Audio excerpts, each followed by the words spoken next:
What's up, everyone? In this video, I'm going to be talking about 4 different books that have helped me in my life as of now. And I'm going to be reading a couple passages from the book so that hopefully you can build rapport with them. And then hopefully you can purchase them, buy them used, borrow them from a friend, whatever the case is. I do want to state that whether you're on the road to becoming a millionaire, or whether you're living at your parents' house, or whether you just got out of a bad relationship, or whether you're in a bad relationship, whether you're having a hard time in your life, whatever stage in your life you are, these books are not set to like a certain audience. Like only, men should read this. Only people who are trying to succeed should read this. Only people who are trying to become a millionaire. Only people who are already a millionaire. Only people who trying to tap into spirituality. Only people who trying to understand humanity. Nothing like that. So out of all my books, that is why I chose these 4, because I thought, hey, a lot of people could benefit off of this book. I've read and have had a lot of game from these books. I know I've ran into a couple people on YouTube or any other platform on the internet, and they'll say a certain thing, like they'll say a passage like, oh, I read this book and then this helped me go through this in my life, or whatever the case is. Or they'll say a quote from a book, and then that'll have me snap, and I'll be like, okay, I need to go purchase that book. And then that book has helped me till this day. So honestly, I'm just returning the favor. Hopefully this can help you. So I'm going to try to make it short and sweet. And I'm going to try to talk as fast as possible, because I know the attention span of a human is only 4 seconds as of now.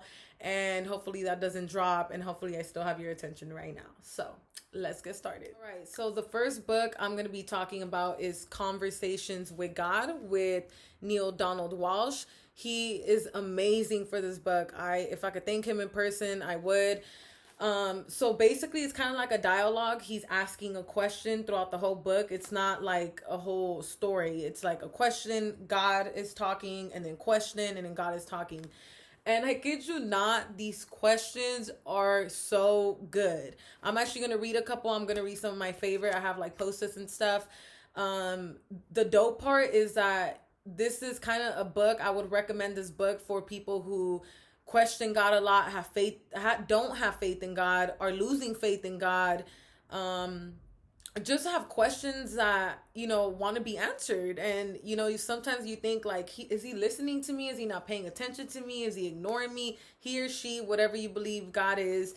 And I also want to say that, like, I've had this experience because my mom would always tell me, God, God, God, God, God, everything she talks about is God. And I'd be like, okay, but I've had all these questions. A lot of these questions are in here, and she would never be able to answer them. So, I feel like once you do your own research, you understand better. Not that your parents have to know everything, but just do your own research. When you do your own reading, you do your own research, and you pay attention to what you want to know, then you get the answers. And if you still don't have the answers, keep looking. The answers are there.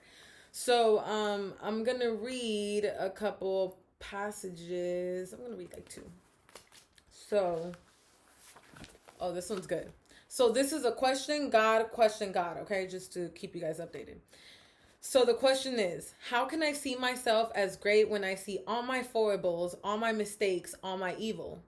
I tell you this, there is no evil. I wish that could be true. You are perfect just as you are. I wish that could be true too. It is true. A tree is no less perfect because it's seedling. A tiny infant is no less perfect than a grown-up. It is perfect itself. Because it cannot do a thing, does not know a thing, that does not make it somehow less perfect. A child makes mistakes. She stands, she toddles, she falls, she stands again, a bit wobbly, hanging onto her mommy's legs. Does that make the child imperfect? I tell you, it is just the opposite. That child is perfection itself, holy and completely adorable. So too are you. So I read this passage, and I wanted to read this passage because it's like, sometimes you're going through hard times, and it's like, okay, how am I this great person if all this bad stuff is happening to me? How am I this great person if I cannot figure out what is so great about me? How am I this great person if all my friends are great and everyone's great around me, or they seem great, or they're putting on this persona that seems great and for the world, and I don't feel that way? So this is just like a reiteration and assuring that you are great and there is no evil, and even a toddler, a baby, is no better than an adult just because it's barely a baby, just because it's barely learning. So whatever, again, whatever stage you are in your life, whether you feel like you're behind your friends, you feel like you don't have that career job, you feel like you're not making as much money, you feel like you don't have a nice car, or whatever you want to have, or whatever you want to accomplish, I feel that you should always stay in tune that your pace is very different from your friends and that you are still great. So keep that in mind. Don't forget ever. Don't forget ever. I'm going to read one more. Trying to keep it short here. Trying to keep ooh, I love this one. Fine. Is there such thing as too much sex? No, of course not. But there is such thing as too much of a need for sex. I suggest this. Enjoy everything, need nothing. Including people, especially people. Needing someone is one of the fastest way to kill a relationship. Now just let that sink in. Needing someone is the fastest way to kill a relationship. I want to repeat that because a lot of people feel like when they're in a relationship, they have to always be with that person, or even it's okay to feel like you always want to be with that person. I'm not saying that's not okay. I'm saying the urge to think that you should always be with that person at all times. It's not like that. Everyone should always have their own personal space. Everyone should, just how everyone has their own mind and everyone thinks for themselves, everyone should have their own space, and everyone should just have their own time. Everyone needs their own time. So, having that feeling and that just being aware that you're not attached to this person, even though you kind of do feel attached, because that's what a relationship feels like. It feels like you just want to be with this person because you love them so much and all that. Just remember that this quote right here: enjoy everything, need nothing. And it's not to offend anyone, it's not to offend your partner, it's not to offend your family. You're not gonna go around and tell people, I don't need anything, I don't need. Let that sink in and just relate that to anything that's going on in your life, and I promise you that it will be super helpful. Conversations with God. I really recommend this book. Please tap in. I promise you there's a lot of questions in here that I didn't even go through, that you're like, I had that question last week. I had that question last month. I had that question when this was happening. And the answers are just like, wow, I'm being heard by someone. So tap into this book. I hope you enjoy it. And if you do get it, congrats. I hope it changes your life. So the next book I want to talk about is Charlemagne the God, Shook One. It's actually his book, Anxiety Playing Tricks on Me. It does not talk about anxiety the whole time, and I do not have anxiety.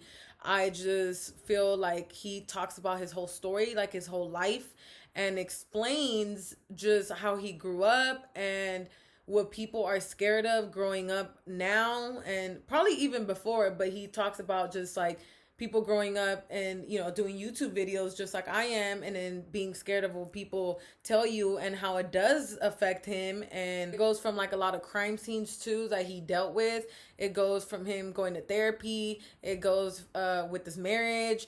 It talks about so many things on here. Like, it's insane. This book is all gems. I recommend it to everyone. Everyone should get this book. I'm going to read a couple passages from here as well. Some of my favorites that I think are amazing. So this one, he talks about masculinity, which is amazing. And I think every man should hear this, and every woman, to be able to understand a man better. I don't care anymore when it comes to my masculinity. You know what's masculine? Masculine is taking care of your mind, your body, and your soul. We spend so much time on our body. We want that six pack. We got to have big biceps. We take all sorts of pills when we start losing our hair. But what about our mental health? What about our emotional well-being? I go to the gym 3 to 4 times a week. Why can't I put that same effort and same energy into getting mentally strong? If that makes me a pussy, then I'm going to stay a pussy for the rest of my life. This book is like, boom, straight to the point. It's not like, if that makes me, no. If you know Charlemagne, he's very bold, he's very nonchalant. His book literally sounds like him on his interviews, on when he's getting interviewed, on anything that you see him on. His book sounds like him. It's crazy. So I think if that helps anyone on the vibe of the book, it's amazing, because he basically just says like, don't be afraid just because you're a man. You don't have to be embarrassed about your mind not being right. You just have to get help, and you have to focus on getting help, and you have to want getting help. Because if you don't want getting help, guess what? Everyone could offer you help, everyone could pay for you to get help. And at the end of the day, if you do not want it, you are not going to get it, because you're going to be in another world when you're trying to get help. Okay? So focus. I'm going to read one more. Let's see. Ooh, I like this one. This is my favorite from the book. There are, however, jabs thrown on my way on social media that still hurt me. This is the one I was talking about. Primarily, one's targeting my craft. As much as I like to say I'm above it, if you write something negative about me as a media personality, or about the Breakfast Club or the Brilliant Idiots, or how I've conducted an interview, it's going to get under my skin. Because if I'm being honest, despite all the success and praise I've enjoyed, that's still the aspect of my life. I'm the most insecure about. When Erykah Badu sang, now keep in mind, I'm an artist and I'm sensitive about my shit, I could relate. I feel that way about my craft as well. So this is just for everyone on YouTube, for everyone on Facebook, for everyone putting their business, or putting themselves, not their business, putting themselves out on the media to do whatever they think is right. And just know you're going to get criticism all the time. Whether you could be doing the greatest thing. You could be feeding the homeless. You could be giving someone money all the time, and, not whatever the case is. You could be helping people in need every week. We're still going to talk shit about you. So this is just saying, like, at the end of the day, he is human. At the end of the day, he still has emotions. At the end of the day, that's still going to bug him. At the end of the day, especially if someone says something that's not true, which happens all the time in the media, he's going to be bugged. He's going to want to respond like, are you serious? It's not even true. You don't even know anything. So stay alert, especially being on the media. That's why it's so important to tap into your spirituality and knowing who you really are, because if you don't, you let things like that get to you. You let people's comments and people's perspective of you and how they see you get to you. And you just have to move past that. Because at the end of the day, you're the one living in your body and your mind, and you know who you are. And the people around you that are the closest to you know who you are. So this is a great book. Shook one, Charlemagne the God. Definitely tap into this book. So the next book is actually by Robert Chartham, and it does not have a book title, and I don't even know if this is a book title. I don't think it is, but because it barely has the back to it too. It's all ripped. I would get these from my school. They would have like free books or trade-in books or books for $1, and this interested me. This is actually a book about the female organs and the male, penis, and it's not just about, it's about scientific things like, okay, what does it look like, what happens mentally, physically, all that. It's kind of, I don't want to say it's a guide for men, because I didn't really take it as a guide. I took it as more like an understanding of like the lips, the external lips of the women, the male penis. So this is actually the external organs of a woman's vagina, which is, I think, is dope that they have pictures and stuff like that, and it's super small. So it's not even that big. It's all game in here. If you are participating in these activities, you might want to tap into Robert Chartham, because I'm sure he has another sex book other than just this one. I actually do want to read some of the stuff that are on here, because it's just amazing. Like, everyone should be learning this. People think like they shouldn't read that book or whatever, but then expect to perform a certain way, expect to understand their man or their woman. And it's like, how are you just going to understand your woman? And you haven't even, read on it. You haven't even learned anything. You're just participating in it. That's crazy. You are like a professional. You have so much talent. No, that's not how it works. I feel like everyone should be educated, which is why I'm here talking to you guys. And now I'm going to read, is it this one? Yeah. So, this one's good. Learning to control your speed toward orgasm takes quite a bit of learning. See? Quite a bit of learning. And it may require several months, perhaps even a couple years, before you have a very high degree of mastery. You have one thing to help you. The more you submit to your wife's caresses, the more the orgasm producing nerves will become accustomed to them. And by degrees, you will find eventually that you will need longer periods of stimulation. So this is basically telling you, like, for those of you who come on to women, like start having sex with your woman, and then, you know, like you guys come easily, there is like a psychological and a physical, you know, connection that you can control, which is dope. And we are human beings. Everything's up here, and then you can control the rest, right? So, well, you could control this, and then this controls everything.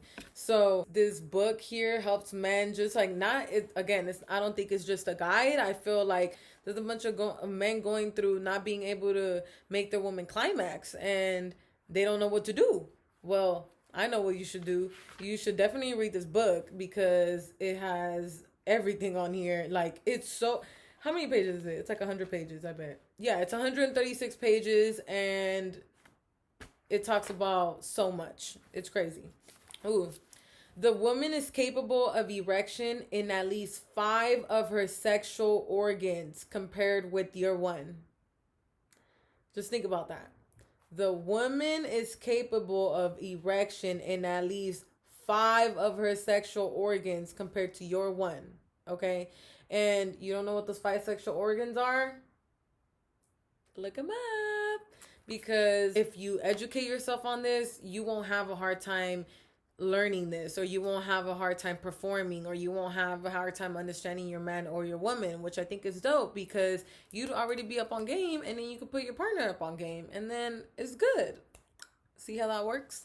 So yeah, definitely read this book. Again, I don't know if that's the title right there, but Robert Chartham is the author, so feel free to check that out. So, okay, next book, which I love, and I literally went crazy on like last year. This was like 2 years ago. But Memory Rescue by Dr. Amen. I love this book because actually the front doesn't look like this. It has like a nice red plastic cover, but it was getting on my nerves, so I took it off. But this book is amazing. It talks about Alzheimer's. It talks about the brain. It's mainly about the brain. It's mainly about health. And it's not just a boring medical book, which I loved. It has little quizzes that you could take. It has things that you could like rate yourself on, and then you can make a decision off of. You can it gives you like it's called bright mind ideas on this book, and then at the end of every chapter it like suggests certain things that you should do. I think it's just dope. I love this book. This is one of my favorite health books. Like, I kid you not. Just don't get scared by this book, please, because I love this book.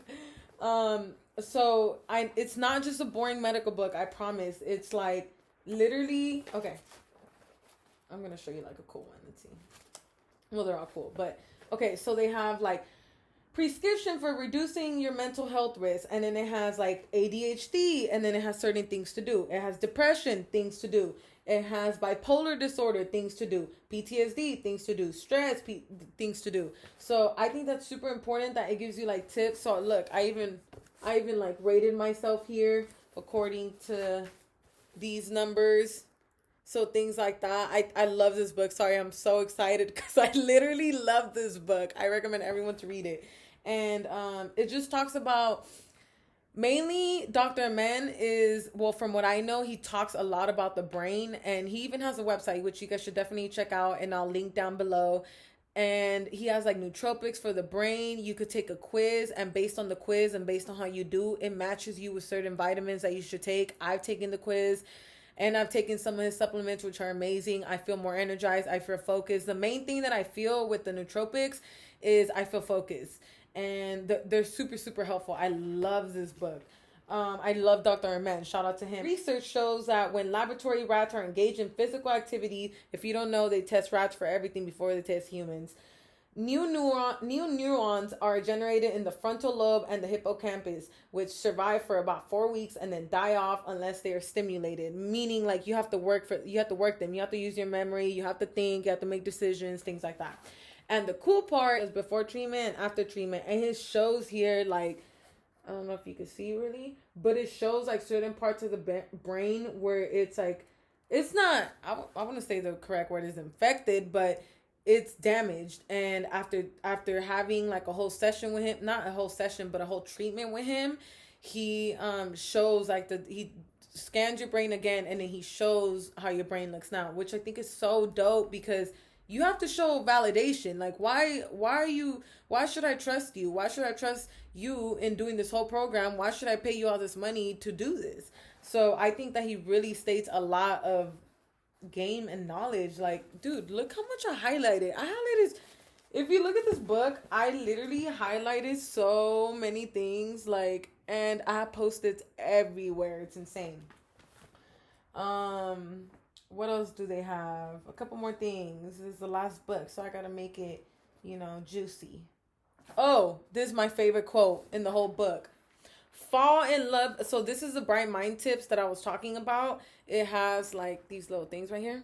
And then it's like literally in every chapter. And it's like a little tip that you should take, for your brain. So fall in love with your brain. It runs everything in your life.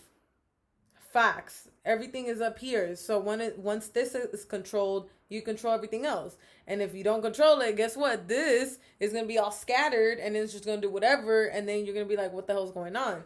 So fall in love with your brain. It runs everything in your life. That's a fact for sure. A Bright Mind tip. Let's see. Bright Mind tip. Come on. Oh, right here. To rescue your memory, you must counteract the dangers of your health. You must become a brain warrior. So become a brain warrior. No one wants to have a messed up brain. No one wants to have a girlfriend or a boyfriend that can't even remember their birthday. No one wants to have someone that can't even remember when you got married, when you went to the gym. No one can, if you really think about it, one exercise that I do, or I try to do, because I just get off of my routine sometimes, but what I try to do is every day I try to remember what I did the previous day, so that way by the end of the week I could recap the whole week. So at Monday I could recap from last Monday to Sunday, and then so on and so forth. So challenge people and challenge yourself. That's the main thing. Challenge yourself, and then you're gonna end up winning. So thanks so much for everyone tuning in to this beautiful episode. I hope you got a lot of gain from it. And if you want to recommend any books to me, I'm more than welcome to take all the book recommendations, because I need them as much as anyone else does. Thank you.